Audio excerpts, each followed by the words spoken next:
اور ابھی آپ کو براہ راست لیے چلیں گے انصاف ہاؤس کراچی میں وفاقی وزیر اسد عمر پریس کانفرنس کر رہے ہیں.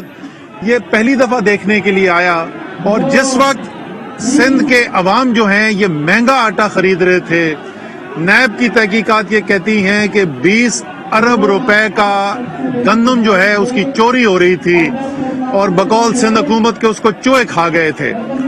اب پتہ نہیں یہ چوہے جو ہیں یہ انسانی نوعیت کے چوہے تھے یا یہ چوہے ویسے ہی چوہے تھے جس طریقے سے کوئی فالودہ والا ہے، کوئی ربڑی والا ہے جس کے پاس سے اربوں روپے ان کے نکل آتے ہیں.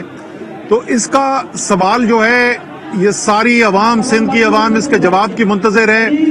ہم یہ سندھ کی اسمبلی کے اندر ظاہر ہے اس بات کو اٹھا رہے ہیں، پہلے بھی اٹھایا گیا ہے، دوبارہ اٹھایا جائے گا اور اس کے اوپر نیشنل اسمبلی میں بھی بات ہوگی. لیکن علی حیدر زیدی صاحب ابھی آ جائیں گے، ان سے بات ہوئی ہے کہ اس کے اوپر قانونی کارروائی کے لیے بھی جو بھی پٹیشن بنانے کی ضرورت ہے وہ کی جائے. تو ایک تو یہ چیز میں نے آپ سے بات کرنی تھی. دوسری ایک عجیب و غریب چیز کل دیکھنے میں آئی. آپ کو پتا ہے کہ میں جس وقت کورونا کی بات کرتا ہوں تو میں اس کے اندر سیاست کو بالکل نہیں لے کے آتا اور نہ میں کوئی تفریق کرتا ہوں کسی بھی صوبے کے درمیان. لیکن میں نے ایک سادہ سی بات قوم کے سامنے رکھی اور مبارکباد دینا چاہتا ہوں میں اس موقع پہ پاکستان کی قوم کو جنہوں نے بہت تعاون کیا. اور ایک وقت ایسا تھا کہ آج سے 6 ماہ پہلے عالمی ادارے بلومبرگ کی رپورٹ چھاپی گئی، انہوں نے کہا پاکستان میں 10 سال لگیں گے لوگوں کو ویکسین لگانے کے لیے. اور 31 مئی کو ہم نے ہدف سیٹ کیا کہ اس سال کے آخر تک ہم نے 7 کروڑ پاکستانیوں کو مکمل طور پہ ویکسینیشن کرنی ہے اور الحمدللہ وہ ٹارگٹ پورا ہوا. 7 کروڑ 15 لاکھ لوگوں کی مکمل ویکسینیشن جو ہے وہ دسمبر 31 تک پوری کر دی گئی، مکمل کر دی گئی.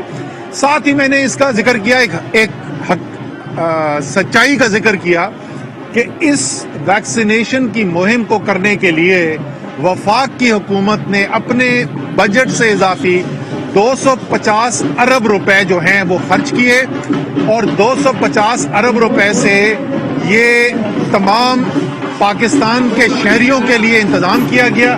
یار اس کو گروپا دو نا یار. یہ پاکستان کے عوام کے لیے 250 ارب روپے کی ویکسین کا انتظام کیا گیا اور بلا تفریق کہ کس صوبے سے ان کا تعلق ہے ان وفاق نے ہر پاکستانی شہری کے لیے اس کا انتظام کرنے کے لیے کوشش کی.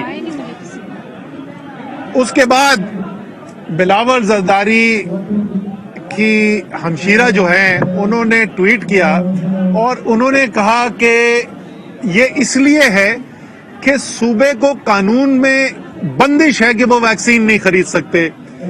تو میں چاہوں گا کہ سندھ کی حکومت اس کی ضرور وضاحت کرے کہ وہ کون سا قانون ہے جو سندھ کی حکومت کو اپنے شہریوں کے لیے ویکسین خریدنے سے روکتا ہے. اور یہ میں سیاسی پوائنٹ سکورنگ کے لیے نہیں کر رہا، یہ میں اس لیے کر رہا ہوں تاکہ اگر کوئی ایسا قانون ہے جس کی ہمیں آج تک خبر نہیں ہوئی، ہم نے بڑے قانونی ماہرین سے پوچھا، کسی قانونی ماہر کو اس قانون کا نہیں پتا کہ جس کے ذریعے ایک صوبہ اپنے شہریوں کی دفاع کے لیے، صحت کی حفاظت کے لیے ویکسین نہ خرید سکے. اگر ایسا کوئی قانون ہے تو ہم اس کو فی الفور تبدیل کریں گے. ان کے ساتھ مل کے پیپلز پارٹی کے ساتھ ہم قومی اسمبلی میں لے جاتے ہیں اور اس کو تبدیل کراتے ہیں کیونکہ ہم چاہتے ہیں کہ صوبے بھی اپنی ذمہ داری ادا کریں اس میں. لیکن ظاہر ہے ہم نے کسی صوبے کا انتظار نہیں کیا، نہ جیسے میں نے کہا کہ تفریق کی. اور وزیر اعظم کی احکامات کے مطابق 250 ارب روپے اس مشکل حالات کے اندر IMF کا پروگرام ہوتے ہوئے اس کے باوجود وفاق نے خرچ کیا تاکہ پاکستان کے عوام کی صحت کی حفاظت کی جا سکے.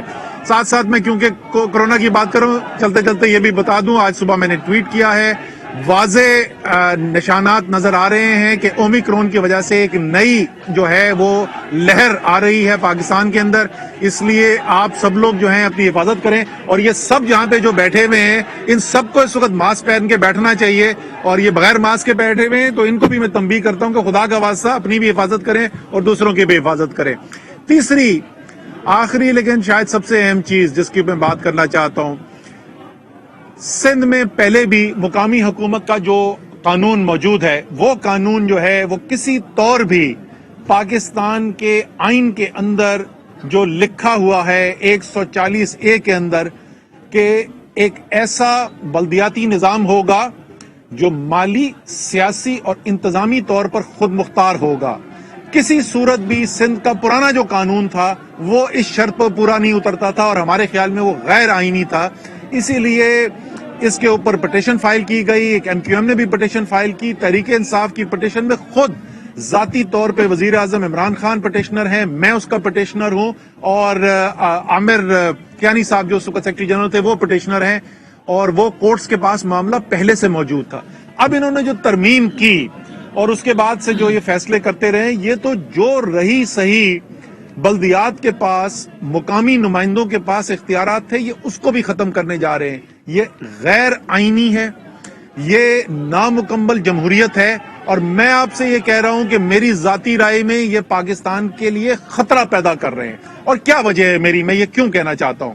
دیکھیں، پاکستان کے اندر ایک فیڈرل نظام ہے، اس کے اندر صوبوں کے پاس پہلے سے بھی اختیارات تھے، مزید بہت اختیارات کے اندر اضافہ کیا گیا 18ویں ترمیم کے ذریعے، جس کے اندر کچھ شاید دوبارہ اس کو دیکھنے کی ضرورت ہے کہ کوارڈینیشن آپس میں ربط کیسے بہتر کیا جا سکے، لیکن مجموعی طور پہ ایک اچھی چیز تھی کہ صوبوں کو زیادہ اختیار دیا گیا. لیکن جس طریقے سے پاکستان میں مختلف صوبوں میں مختلف زبانیں بولنے والے، مختلف علاقوں کی نمائندگی کرنے والے لوگ ہیں، اور اس لیے ضروری ہے کہ پاکستان جو ہے وہ سارا اسلام آباد سے نہ چلایا جائے بلکہ اختیارات صوبوں کے پاس بھی ہوں. اسی طریقے سے تمام صوبوں کے اندر بھی یہ صورتحال موجود ہے. آپ پنجاب میں شروع کر لیں تو سرائکی علاقے سے آپ شروع کرتے ہیں، پھر پنجاب کا درمیانی سارا وسطی پنجاب کا سارا ایریا آتا ہے، اور اس کے بعد آپ شمالی پنجاب میں جاتے ہیں، وہاں پر ہند کو بولنے والوں کی بڑی تعداد ہے. آپ خیبر پختونخوا کے اندر دیکھیں تو آپ کو ایک طرف سرائکی بولنے والے ملیں گے، ایک طرف ہند کو بولنے والے ملیں گے.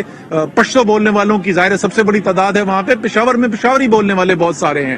اس کے بعد بلوچستان کو دیکھیں تو بلوچستان کے اندر پشتو بولنے والے، براوی بولنے والے، بلوچی، ظاہر سب سے زیادہ بلوچ ہیں، بلوچی بولنے والے وہاں پہ موجود ہیں. اور اچھا، وہاں پہ مکران ڈویژن کی ایک الگ ہی وہاں پہ ایک ثقافت ہے اور ایک الگ مزاج ہے. اسی طریقے سے سندھ کے اندر جو ہے وہ تو پاکستان کے آئین کے اندر لکھا ہوا ہے کہ ایک شہری اور دیہی جو ہے وہ دو الگ الگ تفریق کی ہوئی ہے. تو جب تک ہم اختیارات مقامی سطح تک نہیں پہنچائیں گے تو لوگوں کی اپنی جو سیاسی شناخت، اپنی سیاسی جو ان کو اختیارات چاہیے وہ ان کو نہیں ملیں گے. تو آپ پاکستان کے اندر ٹینشن کریٹ کر کے رکھیں گے. آپ پاکستان کے اندر ایسا ایک سیاسی نظام رکھیں گے جس کے اندر آپ کو کوئی نہ کوئی حصہ پاکستان کا اور پاکستانیوں میں سے کوئی نہ کوئی گروہ یا فریق جو ہیں وہ غیر مطمئن نظر آئیں گے. اس لیے پاکستان جیسے ملک کو چلانے کے لیے، جہاں لوگ مختلف، ظاہر ہے اردو قومی زبان ہے، سب اردو بولتے ہیں اور یہ بہت ہماری ایک قدر مشترک ہے، لیکن اس کے علاوہ مادری زبانیں لوگوں کی مختلف ہیں. اسی طریقے سے مختلف علاقوں کی مختلف ضروریات ہیں. تو ہمارے خیال میں یہ پاکستان کی سالمیت کے لیے، جمہوریت کے استحکام کے لیے بہت ضروری ہے کہ ایسے مقامی حکومت کے نظام ہو جس کے اندر بلدیات جو ہیں وہ خود مختار ہوں، آئین کی روشنی کے اندر ان کے پاس جو اختیارات ہونے چاہیے وہ ہو موجود. اور انہی کو سامنے رکھتے ہوئے ہم نے خیبر پختونخوا، پنجاب اور اسلام آباد میں جو قانون سازی کی ہے وہ اسی معیار پہ پوری اترتی ہے. پہلے بھی میں نے کہا تھا، ہم ابھی دوبارہ میں آپ کے سامنے دہرانا چاہتا ہوں، ہم یہ اسمبلیوں میں بھی اٹھاتے رہیں گے، ہم یہ آواز سندھ کے ہر شہری تک بھی پہنچائیں گے، اور ہم قانون کا دروازہ جو ہے اور کورٹ کو دستک ہم نے پہلے بھی دی ہے، اور مزید میں آپ کو بتا سکتا ہوں کہ پٹیشن تیار کی جا رہی ہے اس نئے قانون کے خلاف پٹیشن فائل کرنے کے لیے. تو یہ 3 اہم چیزیں تھیں جس کے لیے آج یہاں پر میں آیا تھا. میں اسی پر احترام کرتا ہوں اگر کوئی سوالات آپ کے. جی اسد عمر صاحب، سوال یہ ہے کہ جو ابھی آپ نے ضمنی بجٹ پیش کر کے 350 ارب روپے کے ٹیکس لگائے، تو پبلک تو ویسے ہی بدحال ہے، جو یہ آپ کا الزام ہے، آپ کیا سمجھ رہے ہیں عوام کی مشکلات میں اور اضافہ نہیں کرے گا؟ دیکھیں، اس میں ظاہر ہے کہ پاکستان جو ہے ایک IMF پروگرام کے ذریعے اس وقت ملک چل رہا ہے، اور پچھلے یہ بدقسمتی سے ہماری تقریباً 30 سال سے زیادہ یہی صورتحال ہے کہ تقریباً تمام ہی وقت جو ہے وہ IMF پروگرام میں ہی پاکستان ہوتا ہے. اس پروگرام کے تحت ان کی جو ڈیمانڈز تھیں، اس ڈیمانڈز کے اوپر ملک کی صورتحال کو دیکھتے ہوئے، ضروریات کو، عوام کی ضروریات کو دیکھتے ہوئے